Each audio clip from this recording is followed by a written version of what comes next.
Welcome to BOMA's Building Excellence, a CRE podcast series. This episode is brought to you by Trane. I'm your host, Alan Stein. Our guests today are Mary Lue Peck, President and COO of BOMA International, and Bill Collar, Enterprise Account Executive at Trane, a BOMA Cornerstone partner. Mary Lou and Bill, thank you for joining us today. We're excited to have you on the podcast. Thank you for having us. Appreciate it, Alan. Happy to be here.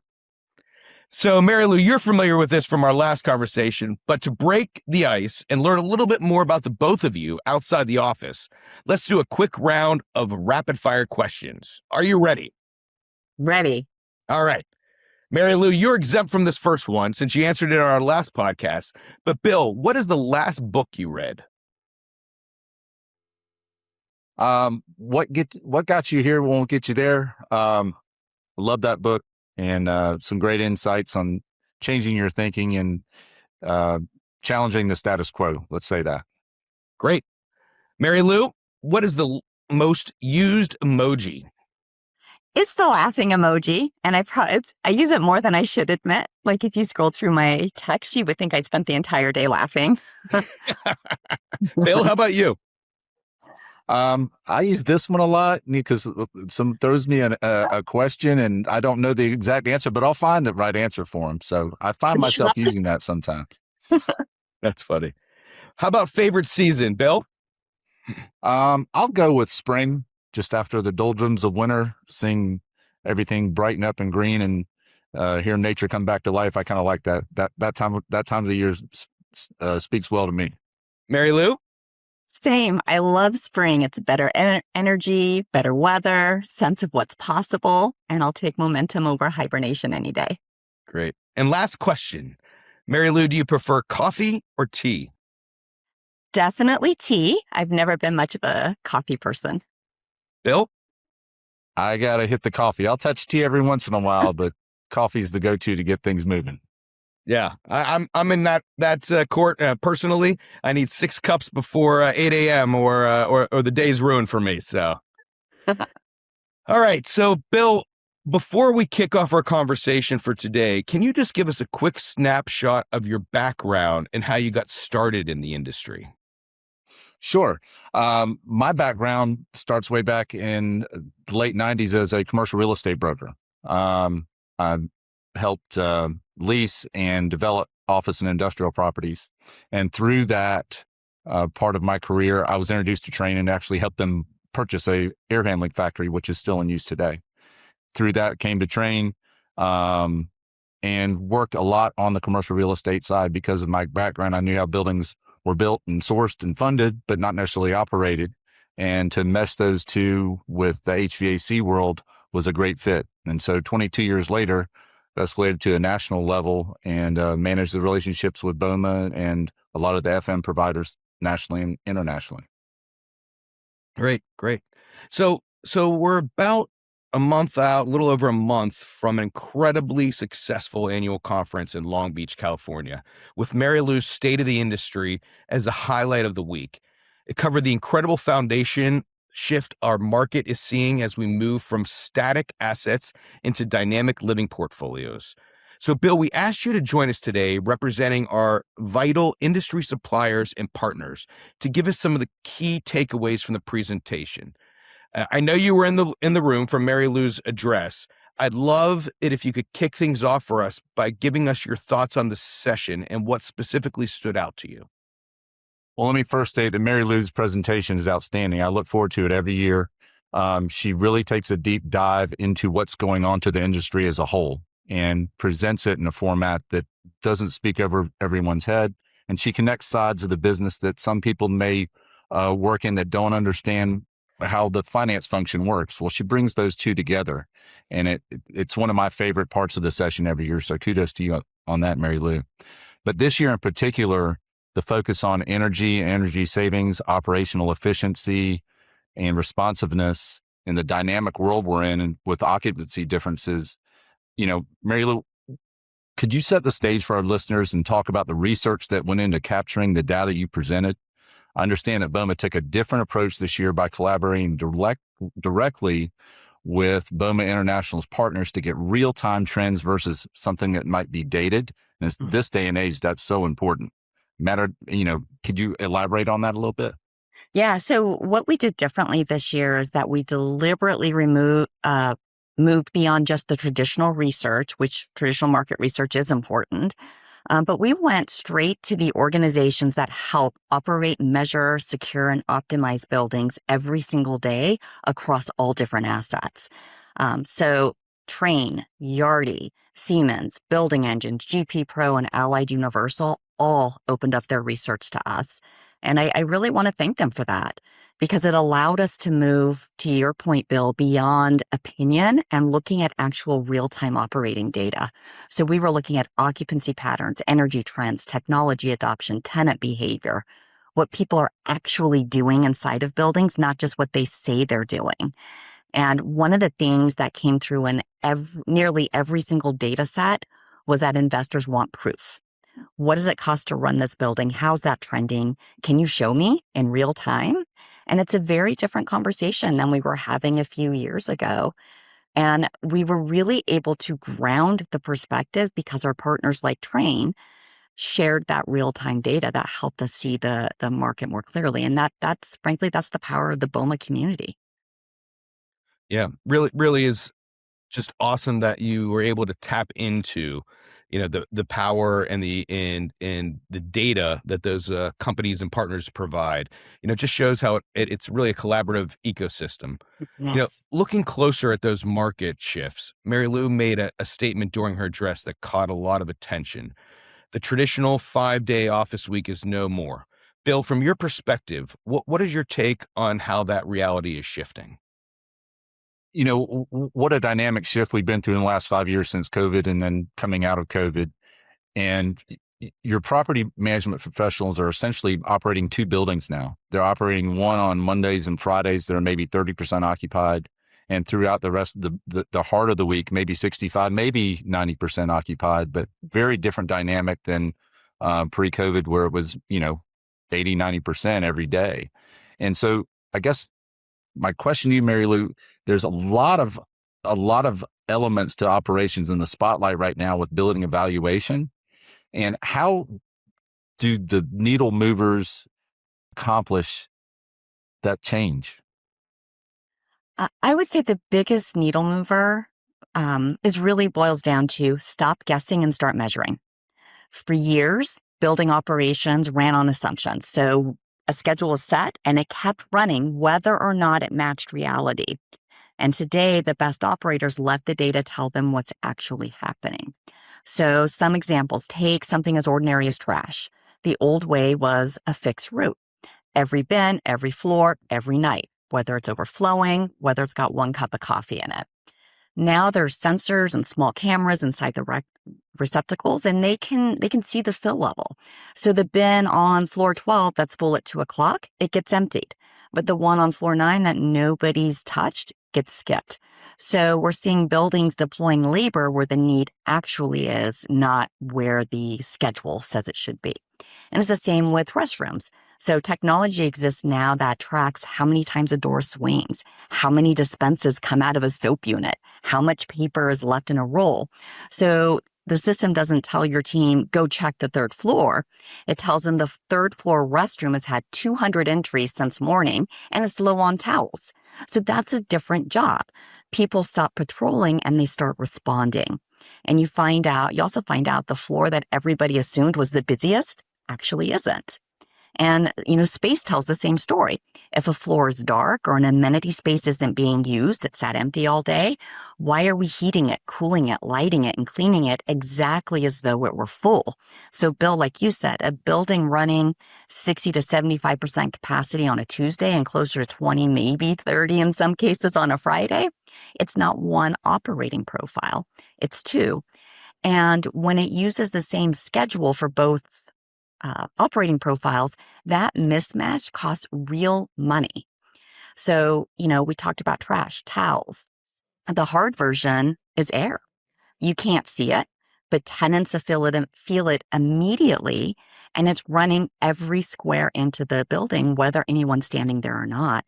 So, Bill, a question for you, HVAC is one of the largest operating expenses in most buildings. How are today's systems actually reading a building and matching the cooling, heating, and energy to how people are actually using the space? And then the second is, what are you looking at in the future? Great question, Mary Lou. And so it goes back to data. How much data can your building operation systems see?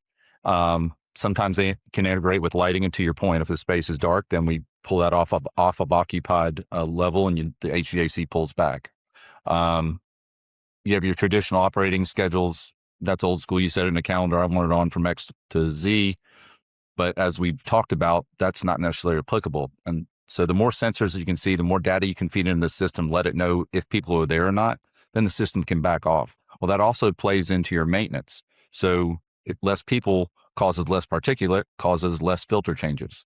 And so you can do different things like measure a pressure drop across a filter bank and maybe change your filters once less a year. Not a huge savings, but operationally, when you add up labor and sustainability as far as disposable materials, it all adds up.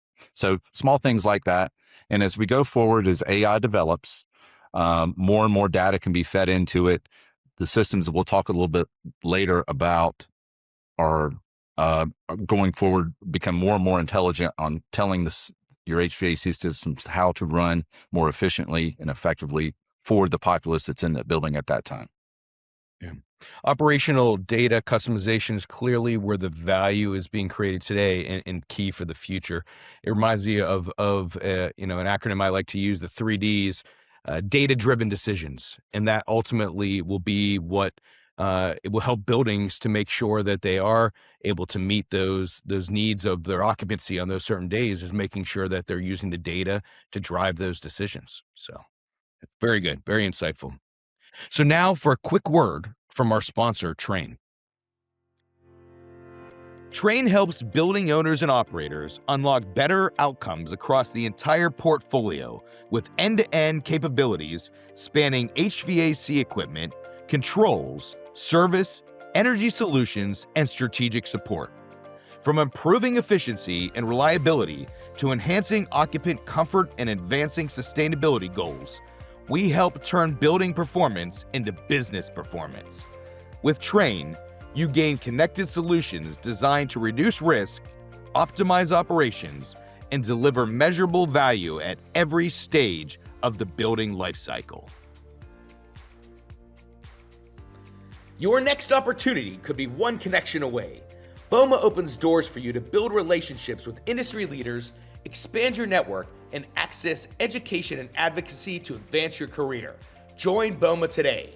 BOMA International. One membership, limitless benefits, built for you. So now let's shift gears to the investment landscape. Mary Lou, you spoke about how capital is officially moving back into the market, but it's targeting very high quality, amenity-laden Class A trophy spaces. Bill, as you watch the investment return to prime products, what are your thoughts on what this means for the broader industry? Well, from what I learned from the BOMA International Conference, that capital's coming off the sidelines. It really is. But it's coming with a different perspective. It's looking for deeper, operationally driven perspectives versus just how much per square foot is the building and what location is in it. It's now, how does it operate? And as an investment in Class A product returns, Mary Lou, what are the operational building metrics that you're hearing that are important for those decision makers? How are those metrics different for B and C product? So I think that's a really great question, Bill. And like you said, the investors that are coming back, they're asking questions that are much more operational than they used to be, and they want proof. So they want to know, what does it cost to run this building? How's that changed over time? Can you demonstrate efficiency gains? Can you show resilience? Can you produce the data, not just the promise? And we're watching capital reward performance and penalize friction. So for Class A, the conversion is about optimization. How do you keep delivering an exceptional tenant experience while squeezing out better performance on your peak days? And for Class B and C, it's about modernization. With new supply so thin, owners are looking hard at the assets that they already own and asking how to make them competitive again. So the business case is stronger than most people assume. Trane's research actually found that every dollar put into building modernization returns roughly $3 in operational savings over 5 years. And I think that's one of the key measurements that investors are looking for, specifically for Class B and C. But you only capture that if you measure it. And that's where programs like BOMA Best come in. They help owners measure, benchmark, and improve while also providing the third-party validation and a practical roadmap for operational performance. When the market pays for proof, the people who get measured get paid. Makes a lot of sense. Bill, obviously a reduction in HVAC costs is a massive driver for a building's net operating income. But as these tools become more prominent, a major question also surfaces regarding the human element. So Mary Lou, in your address, highlighted a big gap. Half of property managers understand what AI can do, but only a third have actually rolled it out. How do you see AI changing the roles and skills of most valued in building management over the next 5 years? And most importantly, how do we smoothly incorporate this technology without triggering the culture fear that AI is going to be stealing people's jobs? And I'd ask Mary Lou, if you don't mind commenting on that, and then Bill, maybe talk a little bit about how that really plays into to Trane and some of the things you guys are doing. So I would say that, that gap between understanding and execution is exactly where this industry can win. Knowing what a tool can do and making it deliver in a real building with real tenants and a real budget are two very different things. And that second part is operations, and it takes people. And that's why I would gently push back on the premise. Technology does not replace operational excellence or people. It amplifies operational excellence and allows people to do value add work. So AI is very good at monitoring systems, spotting patterns, surfacing anomalies, handling repetitive work. What it does not do is replace judgment, relationships, leadership, or experience. So I would say AI raises the value of great people. It gives them back the hours that they were spending chasing routine issues. It lets them spend that time on things that are more value, like strategy, on tenants, on performance, on the problems that only a person, a human being, can solve. So the future property manager isn't competing with AI, they are working alongside it. So the skill shifts from gathering information to interpreting it and acting on it. And frankly, it's a much more interesting role. But I would add too, Bill, this is the part that really keeps leaders up at night, because your research found that about 75% of current HVAC workforce is within 10 years of retirement. Demand is climbing every year.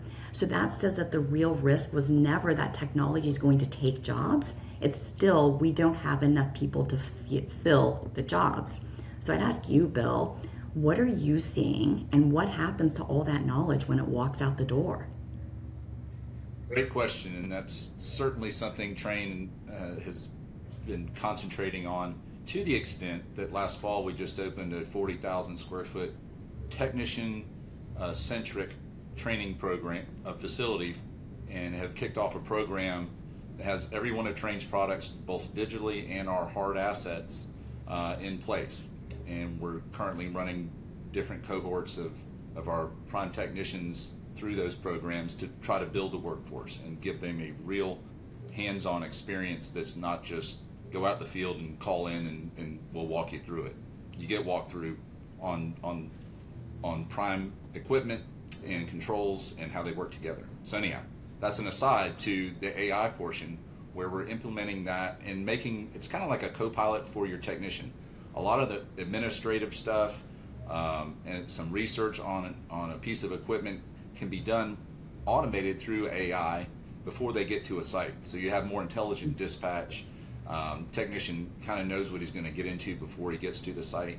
He may even have enough insight to order parts before he goes. Not all the time, but sometime.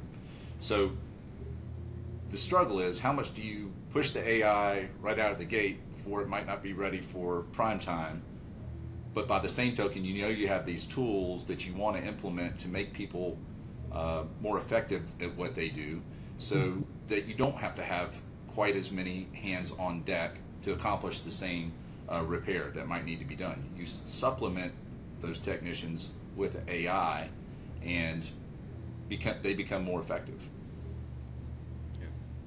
Makes a lot of sense. And again, the key thing that I heard from Mary Lou, and we talked about in our last conversation, Mary Lou, was just how again the developing that workforce as the next in line. The bench strength, as I always say, with a sports reference, is so key, and it's becoming more and more challenging.